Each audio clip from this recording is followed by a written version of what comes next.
Hi, this is Richard Lynch. You're watching ilovelimerick.com, and today I'm at the Milford National School where I'm meeting Cecilia O'Flaherty, who's come back to the school to see a memorial built in honour of her son Aaron.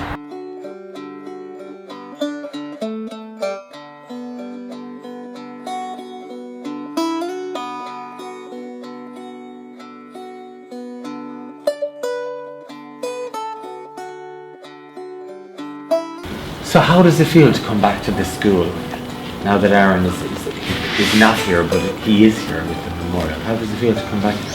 I'm very sad every time I walk back in the door, but I'm made very welcome here, so it's of consolation to me. And also, it didn't cut off ties with Aaron at school, did it? No, it didn't. So that's another thing that there was the ties weren't severed with what happened with Aaron, because things being the right way, he should be here. He'd still be in the school, so that's nice for me.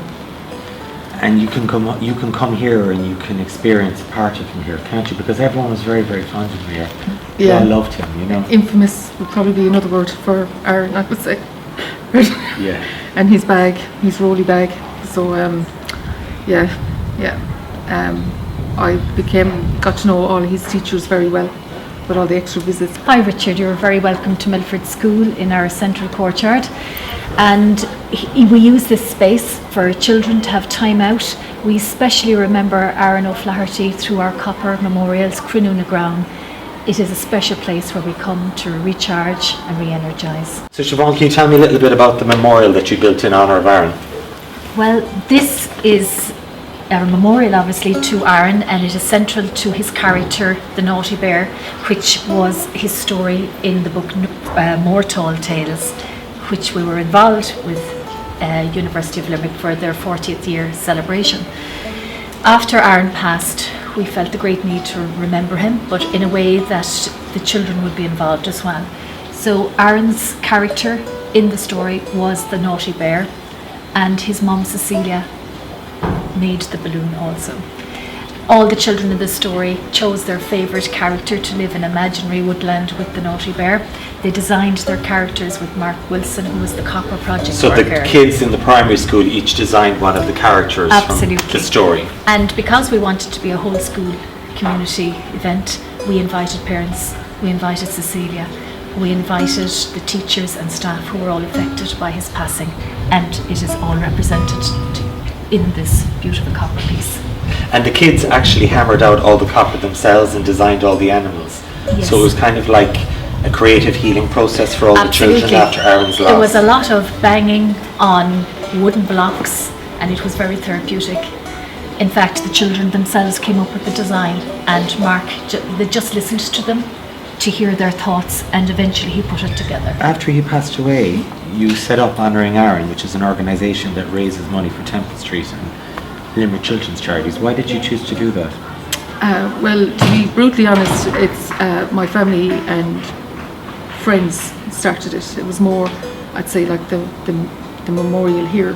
It was a way for people to help me, I suppose, and to Deal with your grief. Yeah, and to do something, because what happened obviously caught everybody unawares, and how it was all dealt with, and it was people's way of trying to help is how it started.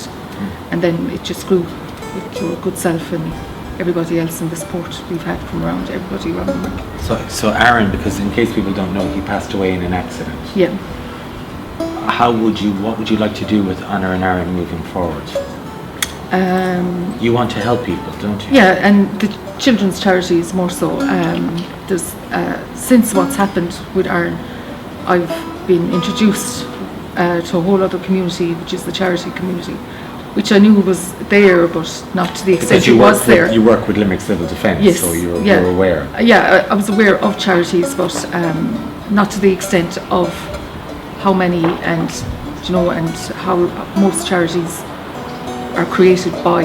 It's something's happened, somebody's lost something, whether it's and especially kids. Obviously, I wanted to stay around kids. There's an awful lot of charities there.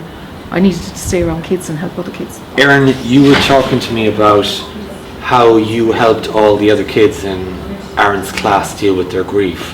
What did you do?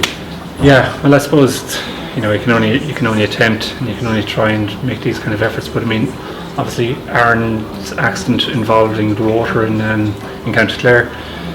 Just weeks later, we decided to bring all the children from my class and the other third class at the time up to Spanish Point in Clare, and we went surfing. We actually did a lot of surf life saving activities and basically just beach games and celebrated. To teach them not to be afraid of the water. Oh, 100%. I mean, you fall off horse, you get back up again, but obviously it's in a much more extreme affair than this. Children did have fear of water. We were lucky enough that sun was 28 degrees. Aaron was looking down on you. And that's exactly how we felt. So we came together, we brought all the children together on the beach, and we said, right, who'd be loving this right now? And we just knew well that Aaron was there with us and just enjoying it. I mean, same water, Atlantic Ocean, County Clare, and just kind of celebrated him. And what do you think the significance of this memorial in the school is for Aaron? Why was it put here? Well, we wanted a place where the children could remember Aaron. They were deeply saddened by his passing. They were deeply saddened at the time of his funeral. So we wanted something creative and healing for them.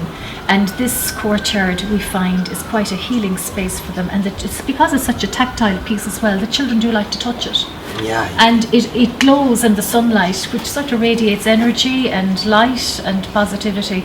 And that's what we wanted to remember. As I said, the smiling boy rolling along with his school bag, the big wide smile, probably up to divilment, and having fun as he should have been. So talk to me about Aaron.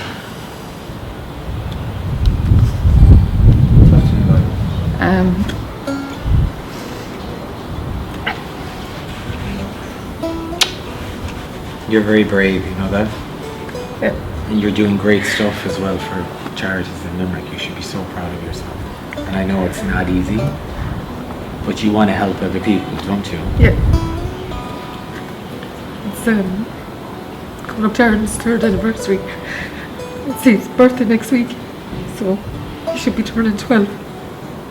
So it's it's hard. It's very hard. Is all the work you're doing helping you? Yes, to an extent.